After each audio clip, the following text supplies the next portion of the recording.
रवाना के सभी मूल निवासियों को अनिल धुर्वे की तरफ से जय जोहार, जय फड़ाफेन, बना के रहेंगे गुणवाना राज्य। साथियों, आज 1 नवंबर है और 1 नवंबर के दिन ही हमारे इस मध्य प्रदेश राज्य का स्थापना हुआ था। सारे देशवासी, सारे मध्य प्रदेश के प्रदेशवासी और छत्तीसगढ़ राज्य के वासी सभी सभी कोई मध्य प्रदेश स्थापना दिवस मना रहा है तो कोई छत्तीसगढ़ राज्य स्थापना दिवस मना रहा है। लेकिन सबसे महत्वपूर्ण सवाल ये है साथियों कि जब 1 नवंबर सन 1956 को भाषावार प्रांतों का गठन किया गया था, उस समय इस देश के मध्य भारत में बहुतायत मात्रा में गोंडी भाषा बोलने वालों को गुणवाना प्रदेश क्यों नहीं दिया गया? वो कौन लोग थे जो गुणवाना प्रदेश को नहीं बनने देना चाहते थे? गुणवाना की सांस्कृतिक विरासत को, गुणवाना की जो भाषा है, गुणवाना की जो संस्कृति है, गुणवाना के जो जल जंगल जमीन है, इनको सुरक्षित रखते हुए नहीं देखना चाहते थे। इस सवाल के ऊपर आज अपन लोग चिंतन करेंगे। 1 नवंबर सन 1956 को भाषावार प्रांतों का गठन हुआ।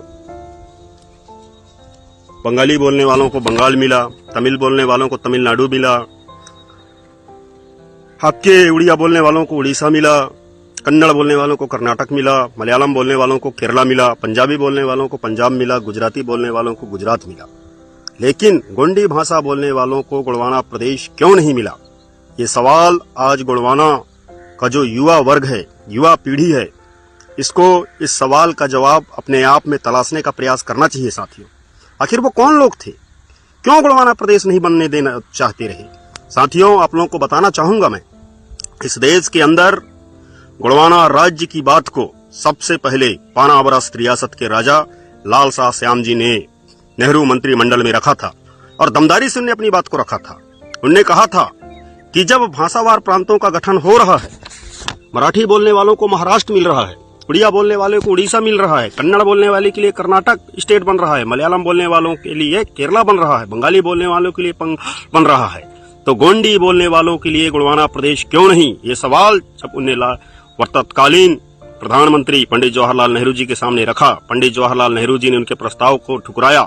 वो गुणवाना का स्वाभिमानी बेटा सांसद के पद से इस्तीफा देकर मैदान में आया और पुनः चुनाव लड़ा और पुनः चुनाव निर्दलीय लड़के और वो पुनः जीत के गए। यानी गुणवाना राज्य की जो मांग है साथियों, देश की आजादी के बाद से ही उठना शुरू हो गया था। इससे पहले वर्तमान तेलंगाना राज्य के आदिलाबाद क्षेत्र के रहने वाले कुमराम भीम जी ने, इनने भी 1940 के आसपास नवाबों के खिलाफ में, ब्रिटिश गवर्नमेंट के खिलाफ में जल जंगल जमीन की लड़ाई इनने लड़ी। तो उनका भी जो नारा था वो नारा था मावा नाटे मावा राज, यानी हमारे क्षेत्र में हमारा राज। तो साथियों, हम देश की आजादी के बाद जब 1 नवंबर सन 1956 को भाषावार प्रांतों का गठन हुआ, उस समय गोंडी भाषा बोलने वालों के लिए गुणवाना प्रदेश नहीं बना।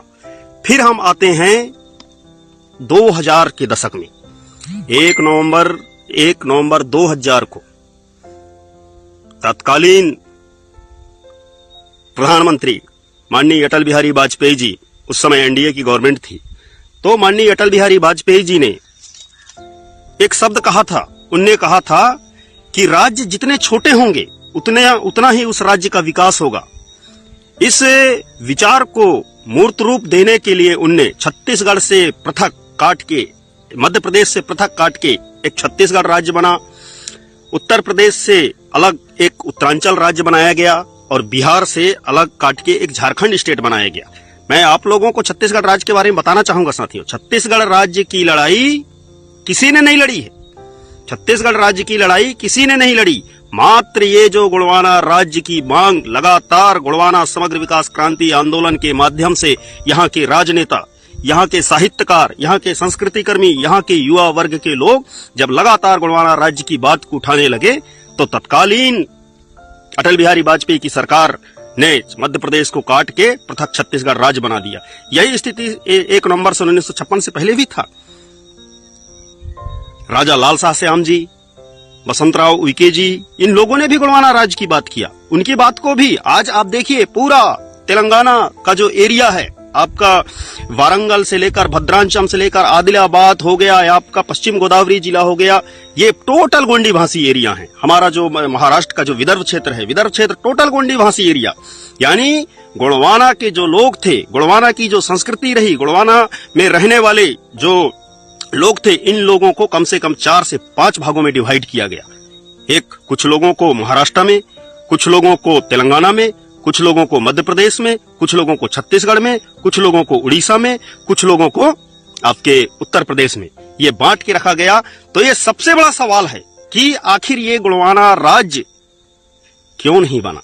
वो कौन षड्यंत्रकारी लोग थे जो गोंडवाना राज्य को नहीं बनने देना चाहते, या गोंडवाना राज्य के बन जाने से, या गोंडवाना राज्य के बन जाने से गोंडवाना के जो मूल निवासी हैं, इन मूल निवासियों का जो स्वाभिमान जगेगा, इनके स्वाभिमान के जाग जाने से किनको नुकसान है? वो कौन लोग हैं? इतिहास में छिपे हुए इस रहस्य का जब तक हम लोग पर्दाफाश नहीं करेंगे साथियों, तब तक गोंडवाना राज्य का जो सपना है, ये सपना साकार नहीं होगा। ये आज गोंडवाना गणतंत्र पार्टी के माध्यम से, गोंडवाना गणतंत्र पार्टी युवा मोर्चा के माध्यम से मैंने 1 अगस्त 2021 को गोंडवाना के युवाओं के साथ में मिलकर मध्य प्रदेश के मंडला जिला, जो गोंडवाना की सांस्कृतिक राजधानी है, वहां से हम 9 दिन तक गोंडवाना राज संकल्प यात्रा को लेकर निकले और देखे। फिर उसकी पुनरावृत्ति 2022 में हमने फिर किया। और मैं युवा साथियों से अपील करना चाहता हूं कि साथियों, आओ मिलजुल करके जो ये गोंडवाना राज्य का संकल्पना रहा, ये गोंडवाना राज्य की जिस संकल्पना को लेकर बाबूराम सेठमाके जैसे लोग, वीर गुंडाधुर जैसे लोग, वीर नारायण सोना खान जैसे लोग, महाराजा शंकर शाह, कुंवर रघुनाथ शाह जैसे लोग हंसते हंसते कोई फांसी पे झूल गया, तो किसी को तोप के मुंह में बांध के उड़ा दिया गया। अपनी मातृभूमि के मान सम्मान के लिए, गोंडवाना के मान सम्मान के लिए, उस सपने को साकार करने के लिए हम लोग एकाकार हों, एक लक्ष्य बनाएं, और वो लक्ष्य हो सिर्फ गोंडवाना राज्य की स्थापना। साथियों, ये गोंडवाना समग्र विकास क्रांति आंदोलन से पहले भी दादा धोकल सिंह मरकाम जी के माध्यम से, गोंडवाना महासभा के माध्यम से गोंडवाना के राजपाट की बात हुई। उनसे पहले भी, उसके बाद में भी हमारे का दादा कंगला माझी जी के नेतृत्व में, अंतर्राष्ट्रीय माझी सरकार के नेतृत्व में गोंडवाना राज्य की बात हुई। लेकिन वर्तमान समय में आखिर ऐसा क्या हुआ कि जो गोंडवाना का युवा वर्ग है, ये गोंडवाना का युवा वर्ग गोंडवाना राज्य के सपने से, या जो सपना उसके अंतस में धड़कना चाहिए था, हृदय का स्पंदन बनके, वो सपना से कैसे दूर हो गया? इस सवाल का जवाब तलाशना आज की युवा पीढ़ी की महती आवश्यकता है। साथियों, गोंडवाना राज्य के साथ ही साथ हम बात करें अगर गोंडी भाषा की, तो देश की आजादी के बाद लगभग जब 8वीं अनुसूची को तैयार किया जा रहा था, उस 8वीं अनुसूची में आज के समय में 22 भाषाएं हैं। उस समय मात्र 14 भाषाएं थीं। देश की आजादी के बाद जब 8वीं अनुसूची को तैयार किया गया, उस समय मात्र 14 भाषाओं को 8वीं अनुसूची में शामिल किया गया था। लेकिन 1967 में 21वां संशोधन करके सिंधी भाषा, जिसको बोलने वाले इस देश के अंदर गिने चुने लोग होंगे, उस सिंधी भाषा को भी संवैधानिक मान्यता दे दिया गया।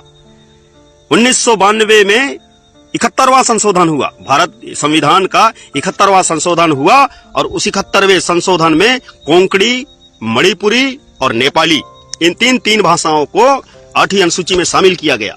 सोचने वाली बात है, इस देश के अंदर नेपाल में रहने वाले लोग जिनकी भाषा नेपाली है, उस नेपाली भाषा को 8वीं अनुसूची में शामिल किया गया। सिंधी भाषा जो पाकिस्तान में बोला जाता है, वो सिंधी भाषा को भी इस देश में 8वीं अनुसूची में शामिल किया गया। फिर आते हैं भारतीय संविधान के 92वां संशोधन जो 2003 में हुआ था। इस 2003 के संशोधन में बोडो भाषा, डोंगरी भाषा, मैथिली भाषा और संथाली भाषा, इन 4 भाषाओं को संवैधानिक मान्यता दिया गया। मैं आप लोगों का ध्यान इस ओर भी आकृष्ट करना चाहूंगा कि 2003 में जब संविधान का 92वां संशोधन किया जा रहा था, उस समय अटल बिहारी वाजपेयी जी हमारे देश के प्रधानमंत्री हुआ करते थे। उनने कहा था कि इस देश के आदिवासियों के साथ में ऐतिहासिक अन्याय हुआ है, इसलिए इस अन्याय को दूर करने के लिए हम अपने कैबिनेट में अनुसूचित जनजाति मामले का एक अलग मंत्री नियुक्त करेंगे। और उन्होंने फग्गन सिंह कुलस्ते जी को पहला कैबिनेट मिनिस्टर बनाया था। ये फग्गन कुलस्ते जी जिस लोकसभा क्षेत्र से जहां के जनता का प्रतिनिधित्व करते हैं, उस क्षेत्र में सबसे ज्यादा गोंडी भाषा बोला जाता है साथियों। लेकिन दुर्भाग्य की बात है कि फग्गन सिंह कुलस्ते जी कैबिनेट मिनिस्टर रहते हैं, बोडो भाषा, डोंगरी भाषा, मैथिली भाषा और संथाल भाषा को संवैधानिक मिल जाता है, लेकिन गोंडी भाषा को संवैधानिक मान्यता नहीं मिलता। इसलिए गोंडवाना के लोग कभी कभी गुस्से में आकर मंचों में बोल देते हैं कि फग्गन सिंह कुलस्ते गोंडवाना का नालायक बेटा है करके। आज गोंडवाना समग्र विकास क्रांति आंदोलन के माध्यम से गोंडवाना की जो सांस्कृतिक धरोहर रही, गोंडवाना की जो ऐतिहासिक धरोहर रहे, गोंडवाना का जो जीवन दर्शन रहा, गोंडवाना के जो तीज त्योहार रहे, गोंडवाना के जो रीति रिवाज रहे, इनको सहेजने और समेटने का काम वर्तमान समय में युवा पीढ़ी को करना पड़ेगा साथियों, क्योंकि वही समाज संघर्ष कर सकता है जिस समाज का स्वाभिमान जिंदा हो। और स्वाभिमान आपका कब जिंदा होगा? जब आपके सामने आपका जो ऐश्वर्यशाली इतिहास है, उस इतिहास को जब आपके सामने रखा जाएगा, तब आपका स्वाभिमान जिंदा होगा। तो साथियों, मेरा आज इस फेसबुक के माध्यम से लाइव आने के और 2-3 कारण रहे। आप लोगों को मालूम होगा कि 2 जून 2014 में तेलंगाना राष्ट्र का भी निर्माण हुआ था। यूपीए गवर्नमेंट उस समय थी, हमारे मनमोहन सिंह जी देश के प्रधानमंत्री हुआ करते थे। उस समय तेलंगाना राज्य भी बन गया, लेकिन गोंडी राज्य गोंडवाना प्रदेश नहीं बना। क्यों नहीं बना? शायद जो गोंडवाना के मूल निवासी हैं, ये मूल निवासियों को शायद मांगते ना बन रहा हो, या हमारे मांगने का तौर तरीका गलत हो। बहुत सारे लोग गोंडवाना समग्र विकास क्रांति आंदोलन में काम करने वाले लोगों को ज्ञान दिया करते हैं कि हीरा सिंह मरकाम ने बिना समाज को जगाए राजनीतिक दल बना लिया। ये सबसे बड़ी गलती है। गोंडवाना गणतंत्र पार्टी का अगर गठन नहीं हुआ होता तो आज हमारा समाज बहुत आगे चला गया होता।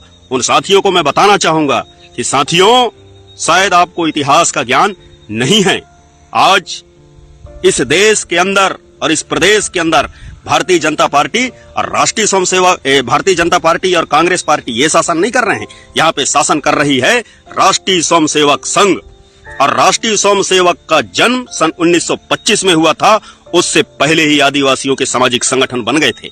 आप लोगों का ध्यान आकृष्ट करना चाहूंगा मैं कि सन 1916 में ही आदिवासी महासभा इस देश के अंदर कार्य करना चालू कर दी थी। राष्ट्रीय स्वयंसेवक संघ और उसके द्वारा बनाए हुए राजनीतिक दल सन 1980 में ही फुल फ्रेम में आकर राजनीति कर रहे हैं। लेकिन देश की आजादी के बाद से ही 1952 में हमारे पुरखा जयपाल सिंह मुंडा जी ने 32 विधानसभा सीट जीत करके विपक्ष के नेता हुआ करते थे। कौन? डॉक्टर जयपाल सिंह मुंडा। ये सन 1952 की बात कर रहा हूं। तो ये लोग आज जो हमको बोलते हैं कि हीरा सिंह मरकाम ने गोंडवाना गणतंत्र पार्टी नामक राजनीतिक दल बनाकर गोंडवाना आंदोलन को कमजोर किया, ये वो लोग हैं साथियों जो भारतीय जनता पार्टी और कांग्रेस की गुलामी करते हैं, या तो राष्ट्रीय स्वयंसेवक संघ के इशारे में इस गोंडवाना समग्र विकास क्रांति आंदोलन को बदनाम करने की साजिश रचा करते हैं। साथियों, उस समय जब जयपाल सिंह मुंडा जी की राजनीति परवान में थी, उस समय देश के तत्कालीन प्रधानमंत्री पंडित जवाहरलाल नेहरू जी ने उनसे कहा था कि मुंडा जी, मैं आप लोगों के आदिवासियों के विकास के लिए, आदिवासियों के उत्थान के लिए हमें आप लोगों की जमीन चाहिए। उस समय जयपाल सिंह मुंडा जी ने उड़ीसा राज्य में हीरा कुंड बांध परियोजना के लिए वहां के जो मूल निवासी समुदाय के लोग थे, आदिवासी समुदाय के लोग थे, उनके सामने जाकर उन्हें रिक्वेस्ट किया, प्रार्थना किया कि ये देश के विकास के लिए आप लोगों को अपने जल जंगल जमीन का थोड़ा सा हिस्सा इस भारत सरकार को देना पड़ेगा करके। उस समय उड़ीसा राज्य के उस क्षेत्र के रहने वाले लोगों ने हीरा कुंड बांध परियोजना के लिए अपने जमीनें दी। उस हीरा कुंड बांध परियोजना के उद्घाटन में जब पंडित जवाहरलाल नेहरू जी वहां पहुंचे तो उन्होंने कहा था कि ये विकास के मंदिर हैं करके। उन्हें बड़े बड़े बांधों को, बड़े बड़े पावर प्लांटों को, बड़े बड़े कोयला खदानों को, कि आपके माइन के खदानों को उन्हें विकास का मंदिर का नाम दिया था। फिर दूसरी बार राउरकेला में स्टील प्लांट के लिए जयपाल सिंह मुंडा जी ने अपने समाज के लोगों से रिक्वेस्ट किया जब ये रिक्वेस्ट करते हैं आदिवासी समुदाय के लोग अपने जल जंगल जमीन को, इस देश का विकास होगा, हमारा विकास होगा, हमारे क्षेत्र का विकास होगा, ये सोच करके जब सरकार को देते हैं और बाद में पता चलता है कि नेहरू जी अपने वादे से मुकर जाते हैं, तब जाकर जयपाल सिंह मुंडा जी ने कहा था कि नेहरू जी, आपके विकास के मंदिर आदिवासियों के कब्रगाह हैं। यहाँ पे आदिवासियों को न देवता का दर्शन हुआ, न ही उनको प्रसाद मिला। ये जयपाल सिंह मुंडा जी के उस समय के शब्द रहे साथियों। उन्हें जयपाल सिंह मुंडा जी ने उस समय कहा था, एक शब्द और कहा था उनने कि काश मुझे भी इतिहास सिखाया होता तो मैं नेहरू की बातों पर कभी भरोसा नहीं करता। यानी इतिहास ने अगर मुझे सीख दे दिया होता तो मैं नेहरू की बातों पे भरोसा नहीं करता और अपने समाज के लोगों को जल जंगल जमीन देने के लिए नहीं बोलता। आज भी हम देखें तो ये जो मध्य प्रदेश है साथियों, इस मध्य प्रदेश में हमारे विंध्य क्षेत्र के उमरिया जिला, उमरिया, शहडोल, सीधी, सिंगरौली, ये पूरा कोयले की पट्टी है। एशिया महाद्वीप का सबसे मोटे कोयले की परत अगर कहीं पे मिलता है तो मध्य प्रदेश के सिंगरौली जिले में मिलता है। सिंगरौली जिला, जिसे ऊर्जा राजधानी कहते हैं, ये सिंगरौली जिला अगर बिजली ना दे तो दिल्ली में प्रकाश नहीं होगा। लेकिन उस सिंगरौली जिला में जाकर वहां के मूल निवासियों की स्थिति को आप देखिए, वो मूल निवासी बद से बदतर स्थिति पे जीने पे मजबूर हैं। ठीक उसी तरीके से हमारे पूरे एशिया महाद्वीप का सबसे ज्यादा कापर बालाघाट के मलाजखंड एरिया में मिलता है। यहाँ पे बलाचखंड में जाकर आप देखिए वहां के जो मूल निवासी हैं उन लोगों की स्थिति कैसी है। यानी मध्य प्रदेश का जो गोंडवाना पट्टी है, जिस गोंडवाना पट्टी को हम पृथक गोंडवाना राज्य की मांग करते हैं, जिन 25 जिलों को लेकर, इन 25 जिलों में साथियों अपार खनिज संपदा है, वन संपदा है, बड़ी बड़ी नदियां यहाँ पे बह रही हैं, लेकिन सबसे ज्यादा गरीबी यहीं पे है। यानी अमीर भूमि में गरीब लोग निवास कर रहे हैं। जबकि ये राज्य को बनाया गया था, उस समय कहा गया था कि क्षेत्रीयता के आधार पर किसी का भेदभाव, किसी भी क्षेत्र के साथ में भेदभाव नहीं होगा, लेकिन गोंडवाना के लोगों के साथ में भेदभाव हुआ साथियों। आज पूरे भारत देश में सबसे ज्यादा कोयला देने वाला क्षेत्र आदिवासी क्षेत्र, और इसी आदिवासी क्षेत्र में सबसे ज्यादा अशिक्षा, सबसे ज्यादा कुपोषण, सबसे ज्यादा भूखमरी, सबसे ज्यादा लाचारी यहीं पे है, सबसे ज्यादा गरीबी यहाँ पे है। क्यों है?